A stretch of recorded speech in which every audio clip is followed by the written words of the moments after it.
Glória a Deus.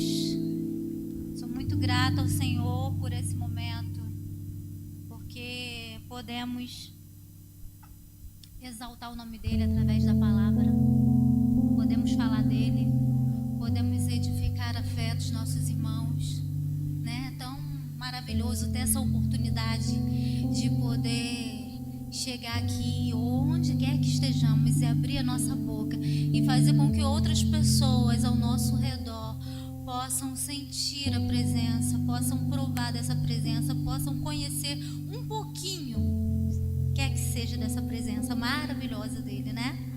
E aí nós vamos falar, né? O tema hoje é não vejo, mas creio. Gente, como é difícil, né? A gente não ver algo e ainda assim a gente crê, ainda assim a gente acreditar em algo que a gente não está visualizando, algo que não é palpável, algo que não está diante da gente, né? Como esse copo d'água aqui, tá aqui, eu posso ver. Agora fala assim: Maraísa, bebe o copo d'água que tá aí, eu não tô vendo. E você pegar e você beber pela fé, algo que não está aqui, é difícil demais. E em Hebreus 11:1 diz que a fé é o firme fundamento das coisas que nós esperamos, mas também a prova daquilo que nós não vemos. Então a fé, isso significa que ela não está apoiada de maneira alguma em sentidos, porque isso causa incertezas, mas sim na palavra, e a palavra é de Deus. E no capítulo 11, no versículo 6, diz que sem ela, sem essa fé, é impossível agradar a Deus. Já parou para pensar que muitas vezes foi impossível a gente agradar a Ele porque a gente não teve fé? Por quê? Porque para agradar a Ele, a gente precisa ter essa fé. Para servir a Ele, para estar no caminho dEle, a gente precisa andar por essa fé. Por quê? Porque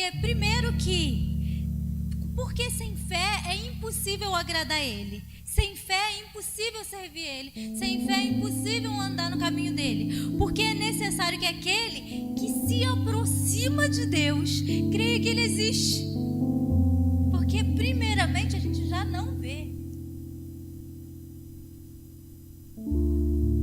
E hoje eu estudando um pouquinho mais sobre isso, eu fiquei pensando, gente, a gente está tudo lá sentadinho. A gente não está vendo Ele. E ainda assim, nós saímos das nossas casas, nós sentamos aqui no banco da igreja para ouvir sobre Ele. E isso é maravilhoso. Isso é espetacular. A gente saiu da nossa casa e a gente veio aqui porque a gente crê que existe um Deus. E isso é lindo demais. Então, para a gente andar nesse caminho, para a gente estar pertinho dele, a gente precisa crer que ele existe sem ver. Não é extraordinário? Não é extraordinário? Na segunda carta de Paulo aos Coríntios, no capítulo 5, versículo 7, diz que nós andamos por fé e nós não vemos. Mas o que eu tenho para dizer para vocês é que não é sobre o que os nossos olhos físicos podem ver. É sobre uma certeza absoluta de quem Ele é. E eu vou repetir: não é sobre o que os nossos olhos físicos estão vendo, mas é sobre uma certeza absoluta de quem esse Deus a qual nós adoramos é. Jeremias 10:6 diz que ele é incomparável. Não há outro que se compare a ele. Isso torna ele único, exclusivo. Em 1 Crônicas, no capítulo 16, versículo 25, diz que ele é grande, ele é muitíssimo digno de louvor e que ele é o mais temido de todos os deuses. Então ele é, até agora, ele é incomparável. Nós vimos aqui que ele é incomparável, nada se compara a ele. Ele é grande, ele é digno de todo louvor e não há outro a qual possamos temer mais que ele. E Neemias 1:5 diz que ele, além de ser o Deus dos céus, ele é fiel à aliança com aqueles que o amam, com aqueles que obedecem o seu caminho. Então ele é um Deus fiel.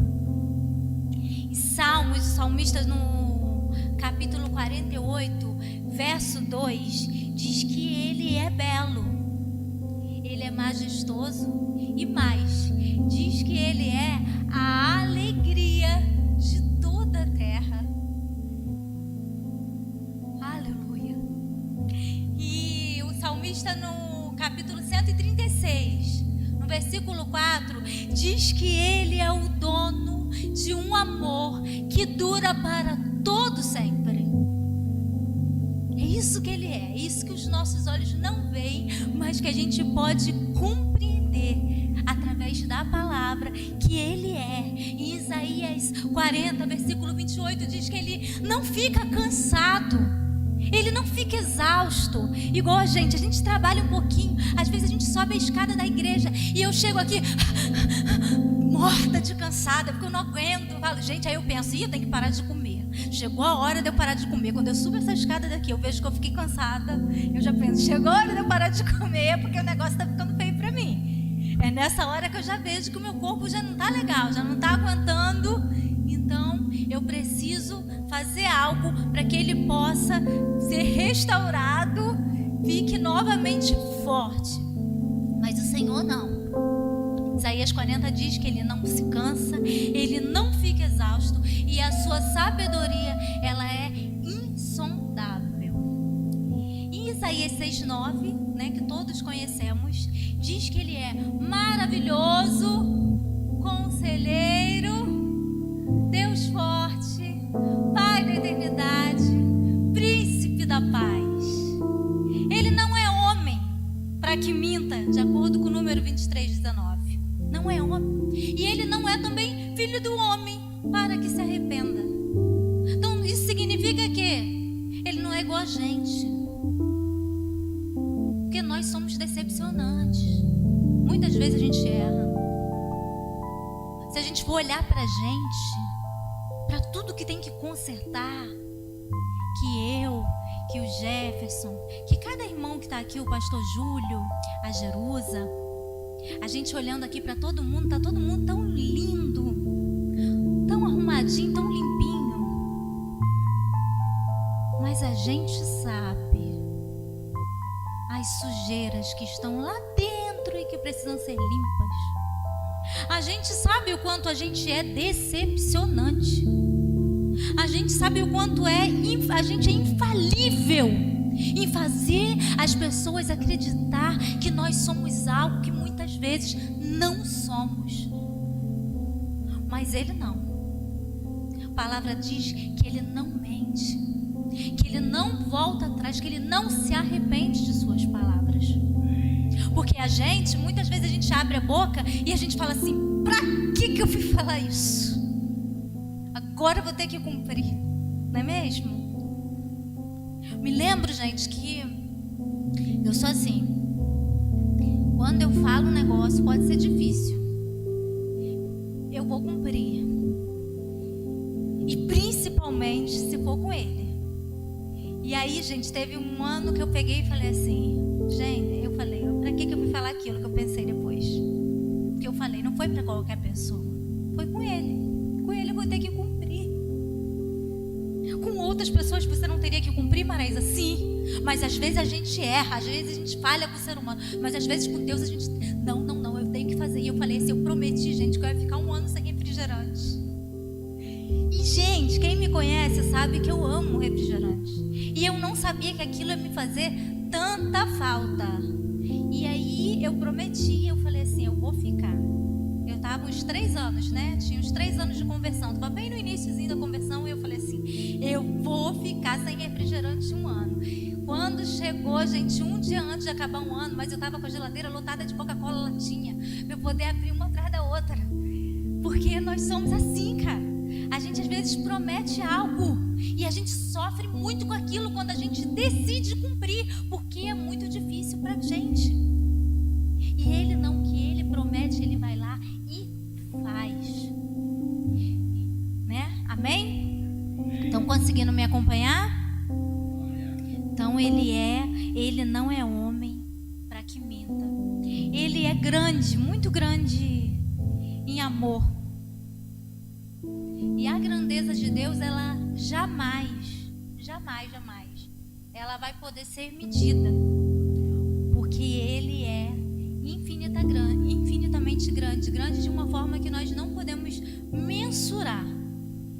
Ele é grande em poder, ele é grande como nós podemos ver aqui em amor, ele é grande em majestade, ele é grande, infinitamente grande em glória, em misericórdia, em perdão, em honra.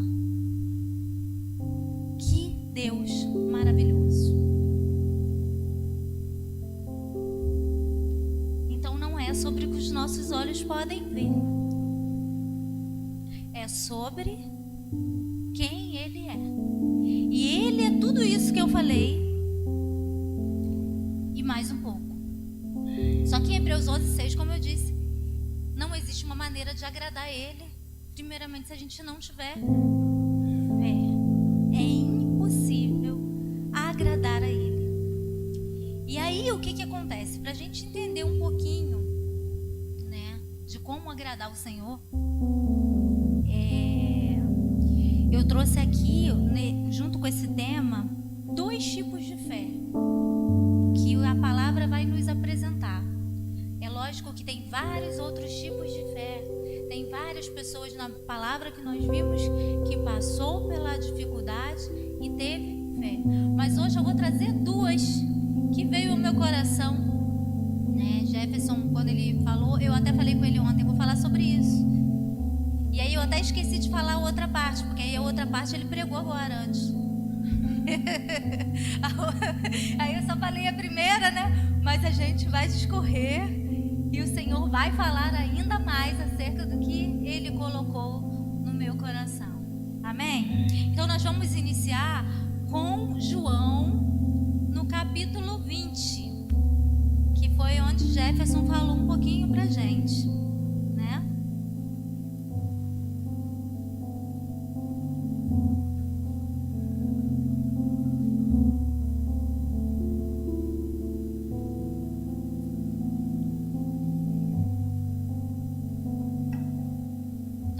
Resumida aí, para a gente chegar na parte que a gente deseja falar, né, que é a de Tomé. Era um domingo, primeiro dia, e era madrugada. E aí por volta mais ou menos de umas 5 horas da manhã. E aí Maria Madalena, ela vai até o sepulcro. Muito amor, né, gente? Creio que essa mulher nem fechou os olhos. Porque é assim, quando é com alguém que amamos muito, a gente quer ficar pertinho, até o fim, até depois do que parece fim. E ela chega ao sepulcro e ela vê que a pedra não está lá. E aí quando ela vê que a pedra não está lá, e aí ela chega, gente... A pessoa, eu imagino que a pessoa vai desesperada para ver a pedra, para ver Jesus, que tinha morrido e estava lá dentro. E aí ela chega lá e a pedra não está. E aí imagina você chegando, está um ente querido, e a pedra e o que estava protegendo o corpo não não está lá, a pedra foi arrastada. E aí o que ela faz? Ela volta correndo e ela vai até Pedro e ela corre até João, né? João amado. E ela fala: arrancaram a pedra. Vamos lá, vamos lá, vamos lá. Eu creio ela falando, né? Eu estou conjecturando, vamos lá. Arrancaram a pedra, ele não está mais lá. Levaram ele, porque mulher, gente, mulher é um bicho desesperado, né? E eu, quando eu gosto de contar a história, eu gosto de entrar na história. Então eu vou contando e eu vou entrando na história. Hoje mesmo eu estava lendo sobre isso mais um pouquinho e eu comecei a chorar ali na secretaria, porque eu me coloquei no lugar daquela mulher. E aí nós vamos, pra gente não sair daqui, a gente vai se colocar nessa palavra. Amém? Vocês estão comigo? Então ela tá lá e ela chega e ela conta pra eles. E aí Pedro e João, eles saem pra ir até o lugar. Só que João, ele sai correndo na frente, porque sempre tem aquele que sai correndo na frente e é desesperado, igual eu. Que eu sou desesperada, às vezes com algumas coisas. E ele foi correndo na frente. E aí quando ele chega e ele corre na frente, ele chega lá e ele abaixa. E aí quando ele abaixa, ele vê os lençóis.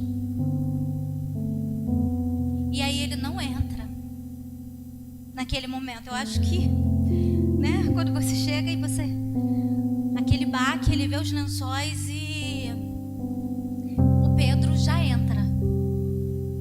E aí Pedro entra e vê os lençóis. Só que o lenço que estava envolvendo a cabeça dele estava no outro cantinho, estava separado em um outro lugar. E ali diz que naquele momento o João, que tinha ficado ali fora, ele entrou. E aí quando ele entra e eles olham, diz que eles creram e viu e creu.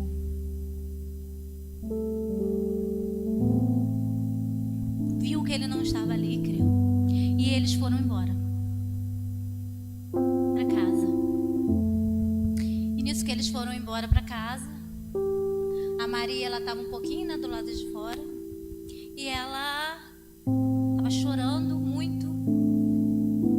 E ela volta, abaixa também e olha para lá, para onde ele estaria deitado. E quando ela olha para lá, ela vê 2 anjos vestidos de branco. E um está sentado na cabeceira e o outro está sentado aos pés de Jesus. E ela está chorando muito. E eles dizem para ela: por que você está chorando? E aí ela diz: e Jesus ali já está em pé. Mas ela não consegue ver, porque ela está desesperada. Então ela está vendo homens comuns. E ela diz: eu estou aqui porque levaram o meu Senhor. E eu quero levar ele. E aí Jesus diante dela diz: o que queres, mulher? Tipo, tinha alguém seu aqui? E aí ela acha que aquele é o jardineiro. E que o jardineiro tinha levado ele. E aí ela fala assim: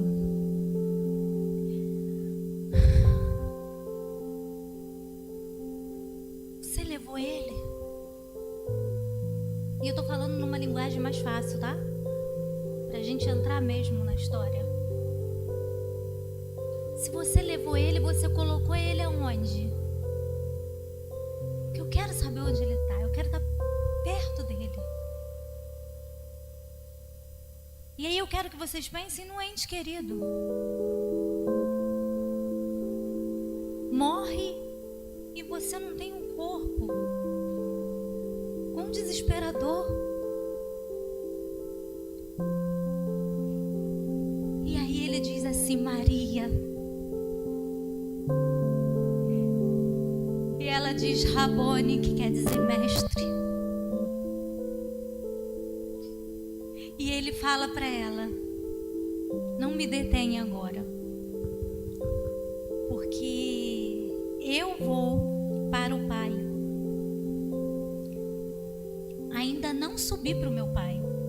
Vai para os meus irmãos, os discípulos e os irmãos, e diz que eu subo para o meu Pai e também vosso Pai. E aí ela corre lá, né? E eu imagino a alegria dela. E ela corre lá. Jesus está vivo, Ele vive, Ele reina, Ele vive, Ele vive, Ele vive. Glória, glória, glória. Que imagina a gente vendo isso de perto. E Ele fala com a gente, vai lá e conta, vai lá e fala que eu ressuscitei. Eu estou aqui diante de você. E Ele vai lá e conta. E aí mais à frente, logo no próximo versículo, depois que ela conta, a gente vai ver que nesse mesmo domingo de tarde, né? Isso que aconteceu começou de madrugada e agora a gente já está no domingo à tarde. No domingo à tarde estão os discípulos reunidos e ele aparece. E ele diz assim: paz convosco. E aí ele mostra as mãos. Ele mostra os cravos nas mãos. Ele mostra do lado. E eles todos se alegram, mestre. Todos se alegram muito. E ali logo em seguida novamente ele diz, né? A primeira vez que ele disse paz convosco, ele estava ali se revelando. A ressurreição dele diante deles. E a segunda vez ele diz paz convosco novamente. E aí ele diz o quê? Para as pessoas, no segundo chamado ele está dizendo: agora vocês vão levar esse evangelho a outros. E ali mais a seguir você vai ver que vai dizer que ele sopra o Espírito Santo de Deus sobre eles. E isso é lindo demais. E aí eu creio que só que naquele momento onde todos estavam ali reunidos e viram, Tomé não estava. E aí, como ele não estava, gente, ele caminhou com Jesus. Ele caminhou. Ele viu muitos milagres, muitos e muitos e muitos milagres. E quando a gente vê o milagre edifica a nossa fé, né? Quando a gente não vê, tudo bem, fica mais difícil. Por quê? Porque nunca vi nada acontecer. Por exemplo, o caso do Jefferson, quando ele chegou com a mãe dele naquela igreja lá em Cabo Frio, ele não tinha tido esse contato com Jesus, não era convertido, e ele virou para mim, ele não acreditava totalmente no que ele podia fazer, e ele falou: tudo mentira. Isso daí, o homem parou, tenho certeza que ele parou uma van lá fora, cheio de gente para vir aqui falar, para a gente enganar a gente, dizer que vai levantar da cadeira de roda. Eu quero ver levantar alguém daqui da igreja da cadeira de roda, não pessoa que vem de fora, não, porque de fora é eles que trazem. E aí chegou um determinado momento que uma pessoa que ele conhecia e que ele sabia que a vida inteira era surda, que era a mãe de uma amiga dele, a avó de uma amiga, a mãe de uma amiga dele, estava naquele lugar. E aí quando ele soube disso e viu a mulher sendo curada, ouvir pela primeira vez e ajoelhar no chão e chorar porque ouvia pela primeira vez, e aquilo fez o que com ele? Alimentou a fé. Então naquele momento ele olhou e falou assim: não, realmente está acontecendo, não, é verdade, ela não ouvia. E ele começou a querer empurrar a mãe dele, vai. Por quê? Porque a fé dele naquele momento foi alimentada. Então quando a nossa fé é alimentada, a gente passa, por quê? Porque os nossos olhos viram. Então os olhos de Tomé não eram olhos que não tinham visto. Ele tinha acompanhado Jesus, ele tinha acompanhado a trajetória de Jesus, ele andou perto de Jesus, ele viu Jesus curar, e curar muitas vezes. A palavra diz aqui em João 20, mais à frente, a gente vai ver que Existem muitos milagres que nem estão no livro, mas que os que estão é para que a gente creia, e creia no que Ele pode fazer. Então Ele deixou essa palavra como um cuidado dele, dizendo: eu fiz na vida dos seus antepassados, eu fiz e eu posso fazer na sua vida também hoje. E Ele está aqui hoje, e Ele pode fazer hoje. Eu não sei como você entrou aqui, eu não sei qual problema você tem, eu não sei o que você está carregando, mas eu creio que Ele pode fazer, porque hoje, diante de todos esses estudos, a nossa fé, quanto mais a gente se relaciona com a palavra e conhece, vai vendo o que Ele fez e vai se lembrando do que Ele fez, porque a nossa mente tende a se esquecer do que Ele faz. Vocês lembram do povo de Israel?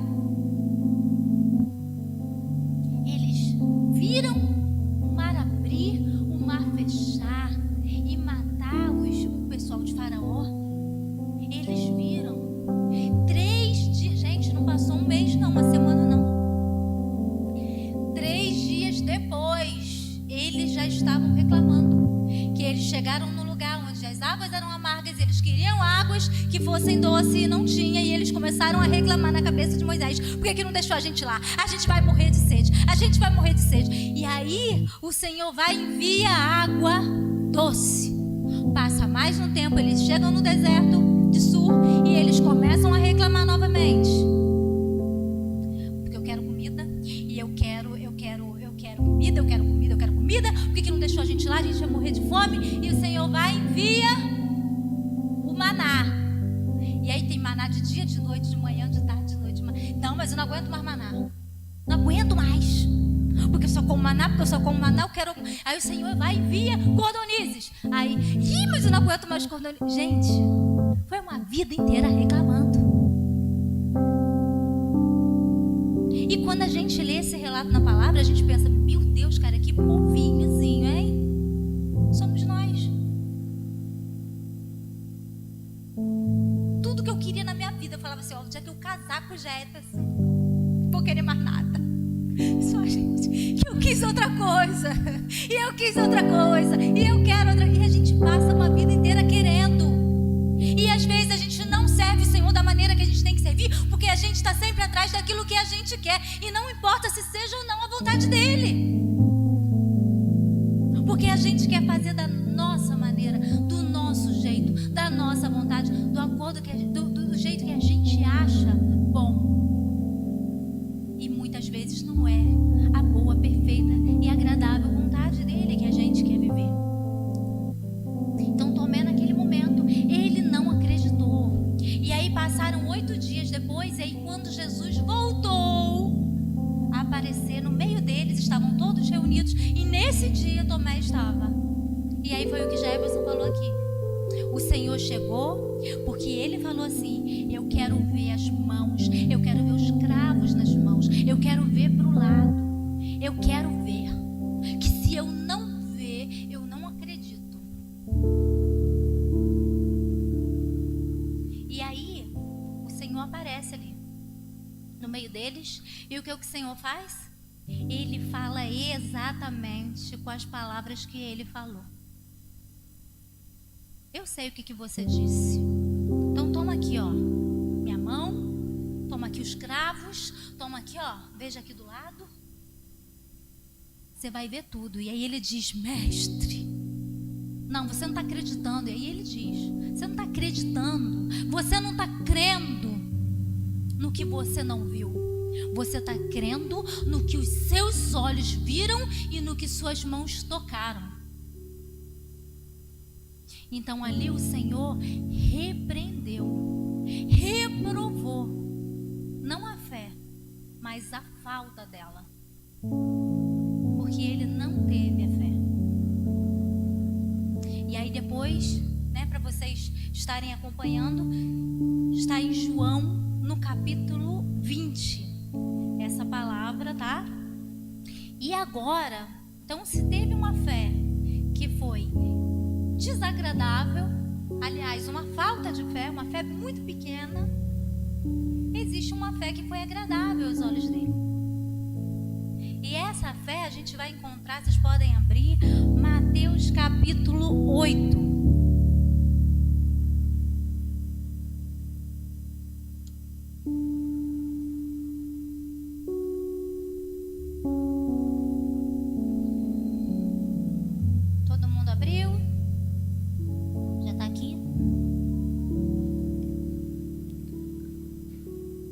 cura do servo de um centurião. Nós vamos falar dessa fé. Ali, antes de chegar, né, no versículo 5, nós vamos ver que Jesus, ele já tinha curado ali um leproso, e aí ele chega em Cafarnaum. E aí, quando ele chega em Cafarnaum, vem até ele um centurião, né, um centurião. Ele era um militar, né, e ele era autoridade ali sobre 100 homens, e ele vem até Jesus, e ele está rogando a Jesus, porque na casa dele, um dos servos dele, ele está paralítico, e ele, além de estar paralítico, olha que tristeza, gente, ele está paralítico, e ele está violentamente atormentado. Imagina o desespero desse homem. E aí o centurião, ele vai até ele e fala, né, com Jesus: nos ajude, nos ajude, nos ajude. Eu creio que ele implorou, porque a palavra diz que ele foi até o Senhor rogando, pedindo que o Senhor ajudasse, que o Senhor curasse aquele homem. E aí Jesus diz para ele o seguinte: eu vou e eu darei a ele saúde. Se vocês quiserem ir acompanhando aí comigo, eu vou ler até um pedacinho desse.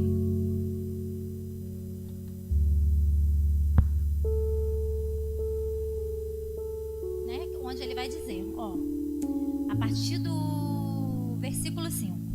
E entrando Jesus em Cafarnaum, veio a ele um centurião, né, que era que foi o que eu falei, um capitão romano com a autoridade ali que ele tinha sobre 100 homens. E ele veio como? Ele veio rogando, ele veio clamando, ele veio pedindo, ele veio implorando ao Senhor. E ele disse, dizendo: Senhor, lhe rogando e dizendo: Senhor, meu criado jaz em casa paralítico e violentamente atormentado, né, como eu disse para vocês. E Jesus lhe disse: eu irei e lhe darei saúde. E respondendo o centurião, disse-lhe: Senhor, eu não sou digno de que entre debaixo do meu telhado. Em outras traduções vai dizer: eu não sou digno de que entre na minha casa. E isso me levou a um lugar, gente. Não importa como a gente esteja, se a gente está firme nos caminhos dele, se a gente não está, se a gente está buscando a palavra dele, se a gente está se relacionando com ele, se a gente está em pecado ou não. Não importa como a gente está. Se vem um problema, chega um câncer, chega uma dor, chega uma quase morte, chega um desespero, algo que venha nos atropelar, e a gente vai implorando, porque quando a gente precisa, a gente fica assim diante dele, né? Me ajuda, me ajuda, me ajuda, me ajuda. E ele fala que vai entrar na nossa casa, não importa como a gente esteja. A gente se preocupa com isso, gente? Como a gente está? Não entra que não. A gente tem muitas vezes essa consciência, esse pensamento. Não, entra, pelo amor de Deus, me salva, me socorre, eu estou desesperada. É assim que a gente é, não é? A gente não quer nem saber como. E aquele homem, ele teve um raciocínio. Não, vem aqui não. Eu não sou digno de você entrar no meu lar. E aí a gente vai lendo mais pra frente, ele vai falar aqui, é para ele liberar uma palavra. Você libera uma palavra, e eu creio que através dessa palavra o meu servo vai ser curado. E aí ele fala: eu sei o que é estar debaixo de autoridade, porque eu tenho autoridade sobre esses 100 homens. Eu falo para eles: vai para lá, e eles vão. Eu falo para eles: vem para cá, e eles vêm para cá. O que eu falo para eles fazerem, para eles estarem fazendo, para eles estarem realizando, para eles estarem efetuando, eles vão lá e eles fazem debaixo da minha autoridade. E eu reconheço a sua autoridade. Eu estou debaixo da sua autoridade. E eu creio que ainda que se você não for lá em casa, se o Senhor vier e falar e declarar apenas em uma palavra, o meu servo é curado. Tem noção disso? E ele não era judeu, ele era gentio. E aí o que o Senhor fala com ele? O que Jesus fala com ele? A gente vai ver mais à frente. E ouvindo isso, diz que o Senhor Jesus, ele se maravilhou e disse aos que o seguiam: em verdade vos digo que nem mesmo em Israel eu encontrei tamanha fé. Nem mesmo em Israel, em algumas versões, eu encontrei uma fé tão grande como essa. Não, você não é digno, não, de entrar na minha casa. Mas eu acredito que se eu apenas levar a tua palavra, se o Senhor abrir a tua boca e declarar daqui, ele vai ser curado lá. Porque eu estou debaixo de uma autoridade. Eu creio no seu poder. Eu creio no que o Senhor pode fazer. É uma fé muito grande. E é uma fé que agrada a Ele. E aí nós vamos ver mais à frente que ele foi lá e ele curou. Ele diz que ele curou esse homem. E ele disse assim, ó: e eu vos digo no versículo 11: do Oriente e do Ocidente se assentarão com Abraão, Isaque e Jacó no reino dos céus. E os filhos do reino serão lançados nas trevas exteriores, ali haverá pranto e ranger de dentes.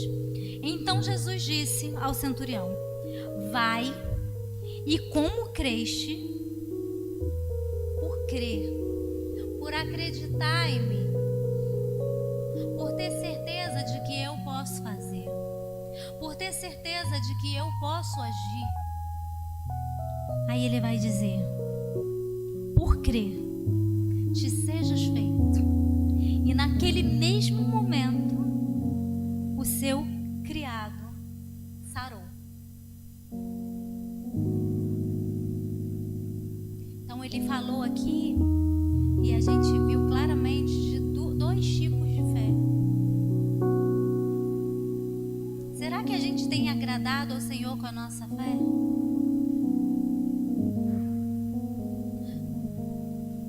Muitas vezes a nossa fé, ela serve muito para o problema dos outros, já viu? Quando é com os outros, né? Vou orar por você e vai ficar tudo bem, calma. Quando o calo aperta com a gente.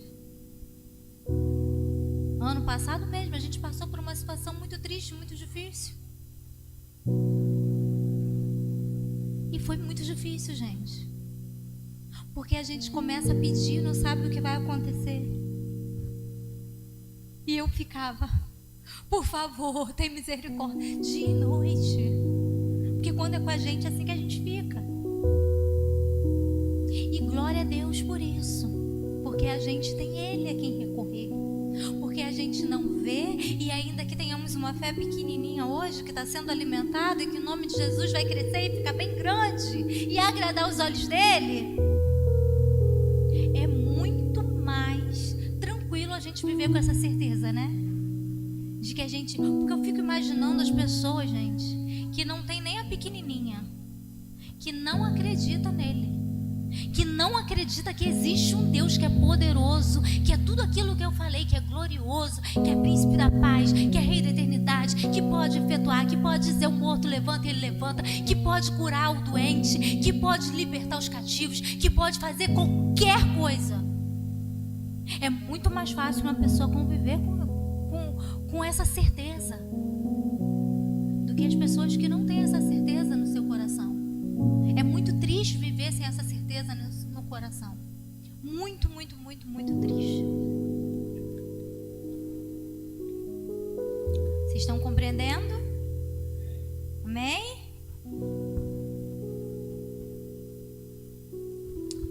quê, gente? Porque a fé, né? Eu tô caminhando pro final. Ela é capaz de produzir em todo tempo milagres, como o da mulher, né? Do fluxo de sangue, ela falou o quê? Se eu apenas tocar, ela teve uma certeza ali, se eu tocar nele, eu vou ser curada. E o Senhor falou o que para ela? Em Marcos 5,34, a gente vai ver que ele disse assim: filha, a tua fé te salvou. E ele, em Mateus 9:28-30, diz que quando ele chegou numa casa e tinha os cegos, e ele se aproxima dele e Jesus diz: crede vós que eu posso fazer isto? E ele diz: eu creio. E ele falou o quê? Seja feito segundo a sua fé. Seja feito segundo a fé de vocês. E eles imediatamente foram curados. E ele chega também para um outro cego, em Marcos 10:51, ele diz: que queres que eu te faça? E o cego diz: mestre, eu quero que recupere a minha vista. E Jesus diz para ele a mesma coisa que disse: vai, a tua fé te salvou. E em Tiago, no capítulo 5, versículo 15, diz: e a oração da fé salvará o doente, e o Senhor o levantará. E se houver cometido pecados, ser-lhe-ão perdoados. Então, uma oração com fé, né? Em Mateus já vamos ver também que uma oração com fé, ela pode, se a nossa fé for do tamanhozinho de um grão de mostarda, vocês lembram disso? Ela pode fazer o quê? Transportar um monte. Você imagina dizer assim, ó. Lá em Cabo Frio, eu costumava dizer, quando eu dizia essa palavra, que lá tem o Morro da Guia. E eu falava assim: imagina você chegar ali, cara, Morro da Guia, vai pro lado de lá.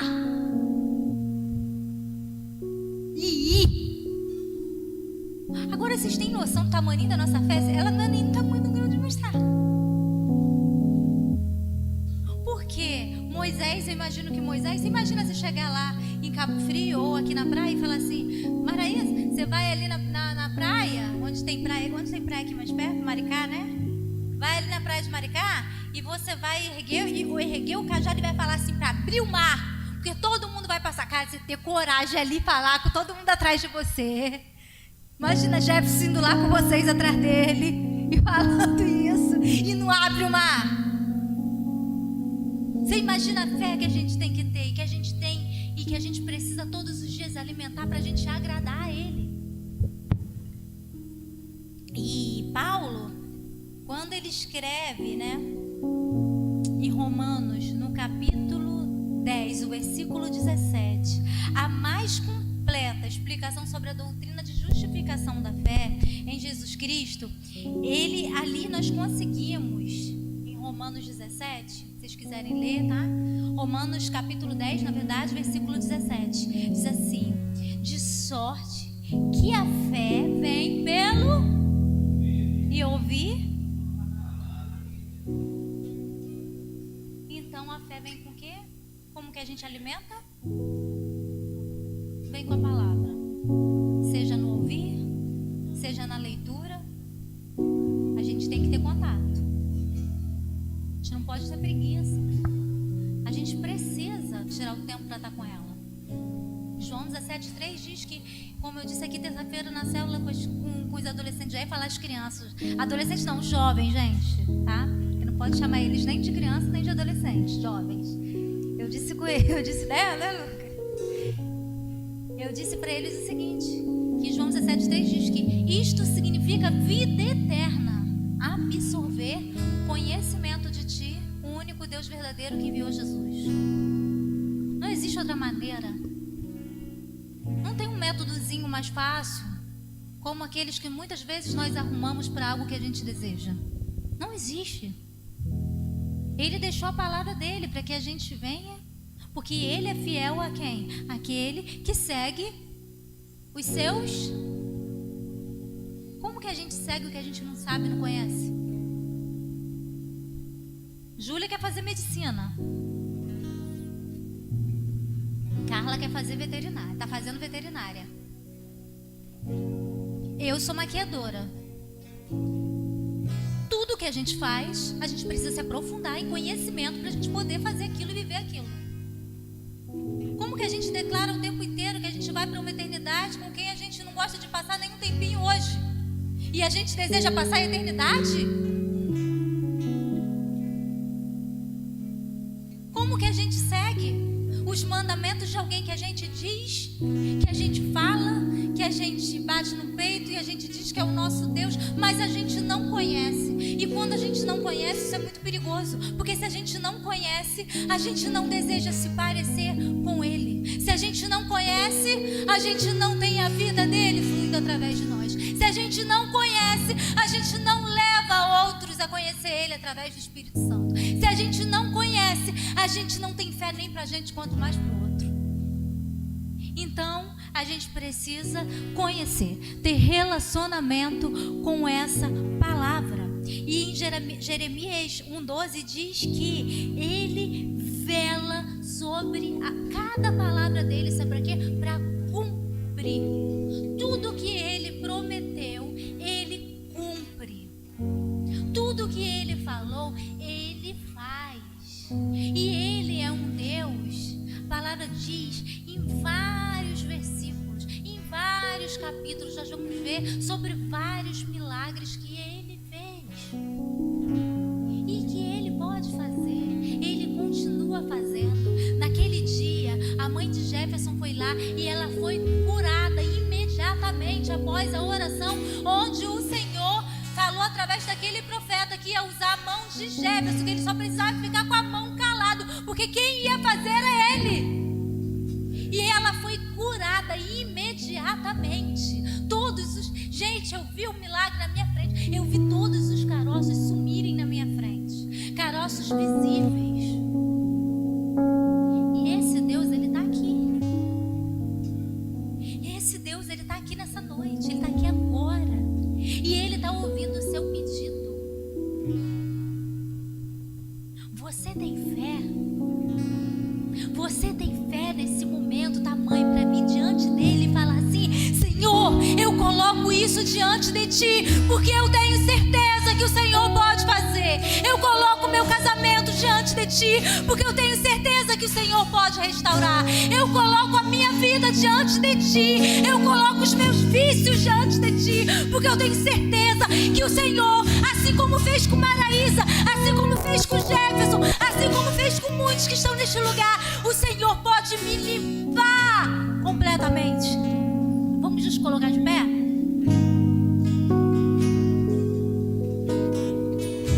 E se você crer, eu tenho uma causa. E eu tenho pedido muito a Deus por essa causa. Então eu sou a primeira a me colocar aqui diante dele.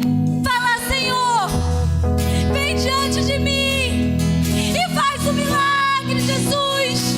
Porque o Senhor conhece, o Senhor sabe do que eu preciso. Então eu sou a primeira a me colocar aqui. E eu quero convidar você que precisa de algo. De repente não é uma cura física de uma doença, mas de repente a sua alma está aflita nesse momento.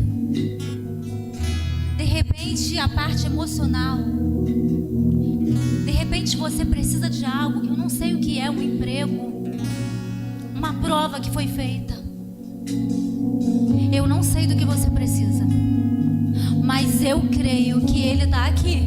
E que existe um Deus que pode fazer, que existe um Deus que pode efetuar, que existe um Deus que pode vir